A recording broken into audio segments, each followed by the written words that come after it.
We have Rikin Shah, who is the Vice President at IIFL Securities, joining us on the show, or rather in our studios. Thank you so much, Rikin, for joining us. And let's firstly talk about banks. We know the bank is a very vast space.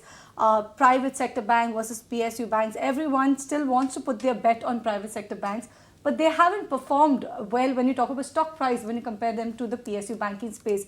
Which side of the fence are you on currently? Do you think the private banks, irrespective of what is happening to the stock prices, they will still perform better when you compare them to PSU banking names? Okay, thank you, Cheryl and Winnie, for having me on your show. Within the banking pack, let me break this into two parts: the near-term view and the longer-term view. For the near-term view, the larger private banks have been underperforming, and we expect this relative underperformance to continue probably for another couple of quarters. So if we take a step back and look at the reasons behind this underperformance, both of those reasons are likely to persist. Firstly, if we look at the growth momentum, the loan growth has to be materially slower than the deposit mobilization. So what we are saying is that the private sector banks will be growing their loan book at 200 to 400 basis points lower than the deposit mobilization run rate. And that's a function of very elevated LDRs that they are seeing currently. They are anywhere between 85 to 95% and at least 10 to 20 percentage point higher than the PSU banks. So the loan growth momentum would be relatively subdued for private banks in the coming quarters vis-a-vis the PSU banks. And second is the margin. So we have created this repricing framework to estimate what is the residual cost of deposit repricing remaining for all the banks. And there the conclusions are that some of the larger private banks like ICICI and Kotak are likely to see further increase in the cost of deposits and hence headwinds on the margins. These two factors, combined with the fact that the investor positioning is still skewed towards private sector banks, means that we can expect some more pain or underperformance on a relative basis in the near term. But if we take a slightly longer term horizon, that is where we have a clear preference for private over PSU banks. And maybe I can talk about that in a bit more detail if required. Absolutely. Then let's start with that, more preference towards private. So, because that underperformance like you're talking about as well, even in terms of valuations right now, why is it that, preferences for private banks still more for the long term? Valuations are still more expensive than PSUs. Then what is it that is keeping you so much on the private, and what in the private basket would you look at as well? Sure. So if you look at the core reason or the long-term investment thesis to own private sector banks is that they have been chipping away the both loan and deposit market share away from PSU banks for a very long time. And if anything, in the last few years, the larger private banks have been expanding their distribution network and going into semi-urban and rural India, which is the home turf for your PSU banks. So this long-term chipping away of market share is only going to get further accelerated in the coming years. That's point number one. Point number two, if we look at the PSU banks, while for the next few quarters they may see stronger loan growth, but over a longer period of time, their ability to consistently deliver stable to high teen earnings growth is not very clear there for us. Thirdly, if we look at the near-term headwinds for the PSU, the ECL norms will kick in for PSU banks from next year onwards, which will be a further hit to their capital ratios. Some of the PSU banks have been raising capital, but our belief is that they would need to raise more capital in the coming quarters to kind of continue funding the strong growth that they are seeing. Now, you spoke about valuations. Yes, the private banks are still trading at higher multiples vis-a-vis the PSU banks, but let's put them in perspective. The ROAs for PSU banks today are still at least 40 to 50% lower than the private banks' ROAs. And from that context, the valuations of larger private sector banks, which are anywhere between 1.7 to 2 times core price to book on 1 year forward basis, are not looking as expensive. So our belief is that 2-3 quarters out, when the overall liquidity scenario starts normalizing, the monetary policy turns a bit more accommodative, that is when the private sector banks can start delivering better performance in terms of the earnings growth. All right, talking about private bank, how can you not talk about HDFC Bank, Rikin? I believe everybody has been waiting.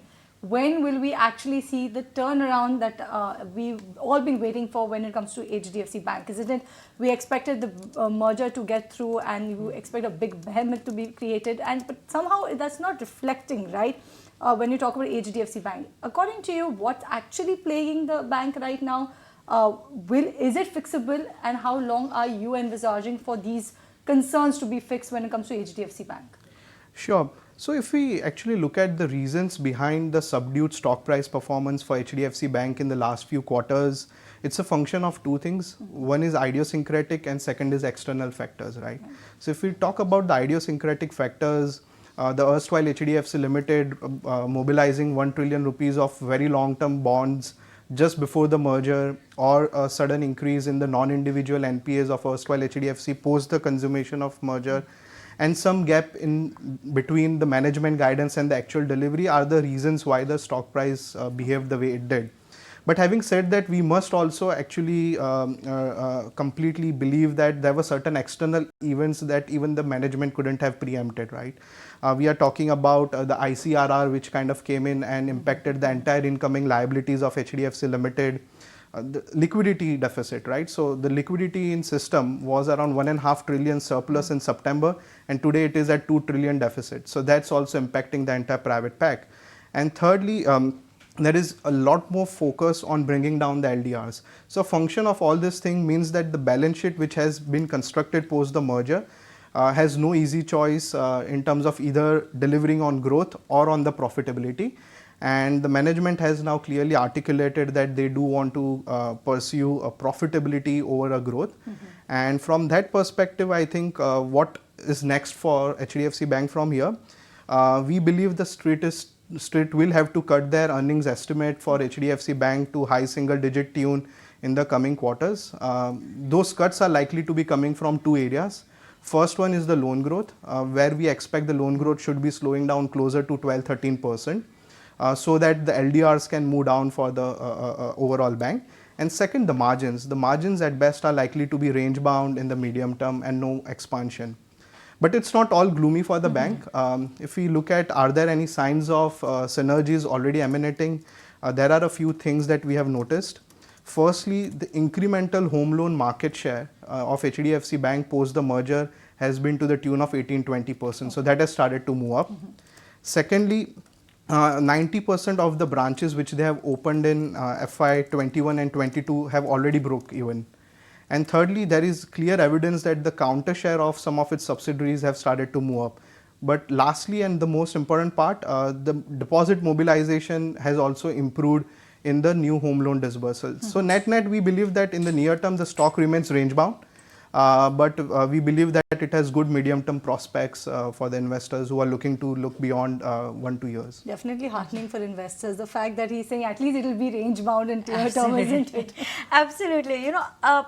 Rikin, one more thing I want to talk about. You did highlight that, private banks are eating the share of PSUs in terms of when you're going to smaller town cities, and that's what is happening. One, in terms of deposit growth rates, versus PSBs, when you compare it, it's growing at a faster rate for private banks.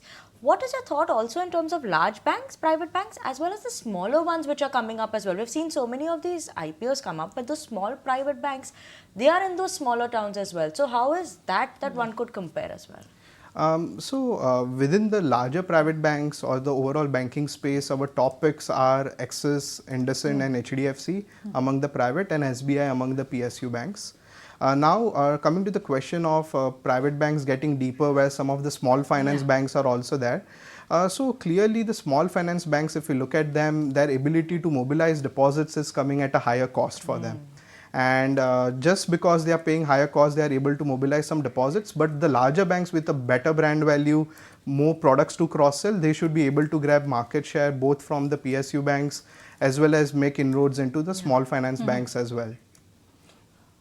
All right, so that's the view coming in for smaller banks, and your view is particularly come for HDFC Bank, and you've spelled out all of your topics. Thank you so much, Rikin, for actually making our time, stepping into the studios and talking about the banking space, and actually giving us a perspective of how one should see what's happening in the banking space as a whole. Thank you so much for joining us on ET.